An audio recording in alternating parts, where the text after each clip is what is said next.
Greetings friends, Jawless Paul here. In this video, I'm going to be talking about the 3 new legendary aspects for the shield, bow, and rail. These are new with the blood price update that we are currently in the beta for. I'm going to go over the mechanics of each of these weapons and then also some of the numbers and damage amounts. And kind of my initial thoughts. Keep in mind though that this is still the beta test period and the numbers may get tweaked. As a matter of fact, they probably will get tweaked a little bit because some of these are kind of maybe a little bit busted. Let's start with the shield. This is Nagling's board, or the aspect of Beowulf. Dragon Rush bonus damage in area plus 100%. You have a alternate move set, heavy attack and special cast empowers Bull Rush instead of firing. So this works similar to the Hera bow. I'll just show you the Bull Rush first since that's kind of like the coolest thing. So it has a bull rush like before, not as long a distance and a little bit longer charge time. Notice too, huge area. And then after you get to the end of your bull rush, there's a explosion of your casts, right? The range of your casts are increased 100%. So that means that casts that don't normally have any area do pretty big area damage, I'd say. Not quite, maybe about, I don't know, maybe 3/4 of the Poseidon cast area. It's very, very large. And so this works with Artemis cast, which, as you can imagine, imagine Artemis damage, crits and whatnot in an explosion. It's pretty great. So that is the Bull's Rush. The attack is kind of this slam, this knockback, and a bit more damage, 35 from the front and then 53 from the back. The special is a toss, shield toss. From the front it does 40, in the back it does 60. It does not bounce between targets though, so you can get Dread Flight and then it will bounce between targets, which would be very, very strong. It's a lot of damage. But that's the basics of this. You do take 15% bonus damage, so you have to be a little bit careful, of taking damage. But the great thing is you're going to be using your shield a lot, and the shield does still block while you're holding down charge up here.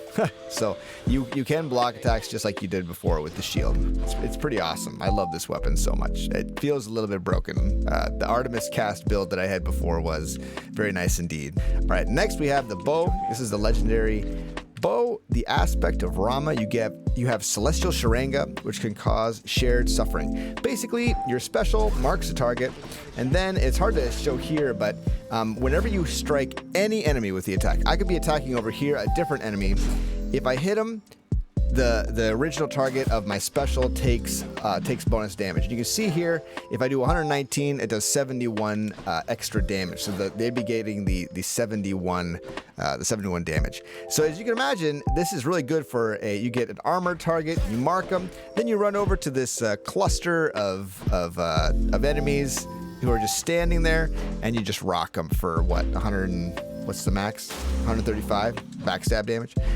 It does have a power shot, although I've noticed the power shot is a little harder to land because the timing is different. I'm sure we'll figure it out eventually. I'm not getting it though. I'm not quite. It's tough.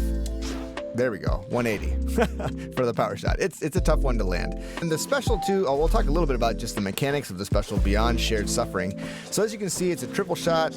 It doesn't have a spread fire. There is a special hammer upgrade for this that makes the special arrows bounce once. So as you can imagine, that is very good. You can then mark multiple targets. And they all work with each other, right? So if you have multiple marked targets and you shoot them all with the same shot, they all take extra bonus damage from each other, right? Like you can kind of, does that make sense? It's a lot of extra damage being hit on those marked targets. So going around and very quickly marking things is a really good idea. It's very, very strong, very, very powerful. I tried this because I always try this with the Zeus build, and I put Zeus on the special. And right now, I think it's a graphical bug. It looks like there are 3 lightning strikes when the 3 arrows hit, but there's only 1 instance of the lightning damage. So that was a little disappointing to me. I'll have to try the Sea Storm Poseidon kind of workaround to get the 3 lightning strikes. I think we can make that happen. That is the aspect of Rama.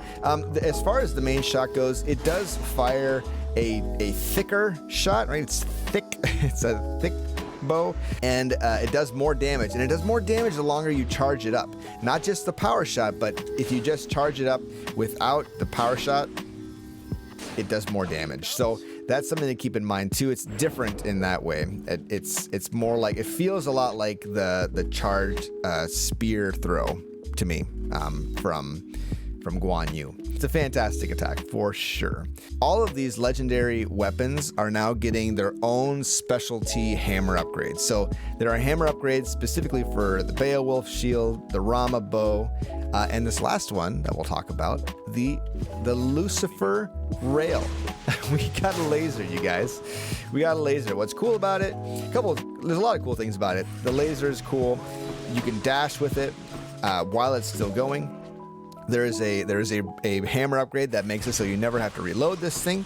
So you can just have it going all the time. It's fantastic. And then the special for this is this ball that sits and does 20 damage. But if you shoot it, it blows up and does 100.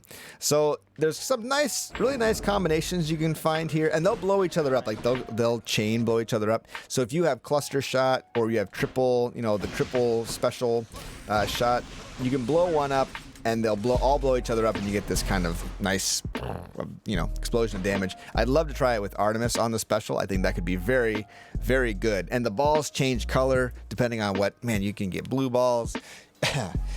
You can get, I'm sure you get red balls and purple balls and pink balls. Another thing to mention too is the laser damage. It ramps up the longer you attack a target. So it starts at 15 and eventually it gets up there quite a bit. So 560 for a full clip, you could say. So that is the aspect of Lucifer. I've seen a rail upgrade that makes it so you have three lasers. I've seen one that makes it so the laser starts firing faster, because there's a bit of a delay when you're trying to start it versus the regular rail, right? If I were to just push the button, there's about a half-second delay, or maybe a third-second delay between when you push the button and when the laser starts firing. So you're a little bit more vulnerable. That is all I've seen so far for those. I'm sure there are more hammer upgrades I haven't seen. I'm excited to try them all out. I hope you guys are too. Anyway, that is a quick rundown of the 3 new legendary weapons for Hades. If I were to give them a tier ranking, for me, the shield is a easy S tier weapon. Very, very easy S tier, the way it's currently set up. 15% bonus damage taken is not very much to have. I mean, it's something, but it's not significant. And plus 100% damage in area is a game changer, man. That is so much. Let me just show this to you again. Look how big that is. That explosion is huge. S tier for sure. There are a few builds that won't work with it, I think. Anything where the cast gets released and you have a while before you can pick them up. The nice thing is that you can pick up casts immediately. The explosions go off right where you ended, and the cast stone reappears, and you can grab it again. You want Infernal Soul, not Stygian Soul, so that you can load it up, similar to what you would have with Hera, right? You want those cast stones to be available. As for the bow, I would say the bow is an easy S tier as well. There is a lot of potential for damage combinations with this. The special is good for tagging units, but it's also, you can apply 3 stacks of Dionysus. You can't get 3 lightning bolts, sadly, but it's very, very good. And then if you have high damage on your attack and you've tagged multiple enemies, it's just such a nice combination, and it takes all the things that are good about the bow and it amplifies them. S tier for sure. As for the rail I know is very, very good. I know it is. There's no question that it is, but it is more difficult to use. I think it's S tier, especially if you can find like Zeus on your attack. Zeus on your attack would make this amazing. Get Artemis on the ball and just go to town. I think you could have an amazing run with that. So I think it has the potential to be very, very good, but it's difficult. I'm not good enough to get it to S tier quite yet. Hopefully I'll get there one day. Now, the question you've all had on your mind since I started this video: how do you find each of these weapon aspects? I'll start with the shield. The shield, you've talked to Chaos, and he'll give you the words to unlock the aspect of Beowulf. For the bow, you talk to Artemis to unlock the bow, and then to unlock the new rail, you have to talk to Zeus. Now, I'm not sure if there's a certain number of nectar you have to give to each of these before they will have these dialogue options. For me, it took... the first run I had unlocked the bow, and then it wasn't until my second run that I was able to talk to Zeus and get the new rail, and then it took a couple runs after that before the shield showed up for me when I talked to Chaos. So keep trying, and eventually they will give you the words to say. All right, friends, thank you so much for watching. I hope that was informative. If so, leave a like and then maybe subscribe to the channel. You know, I appreciate that very much. You guys are the best. I hope to see you in my next stream, and we'll catch you later.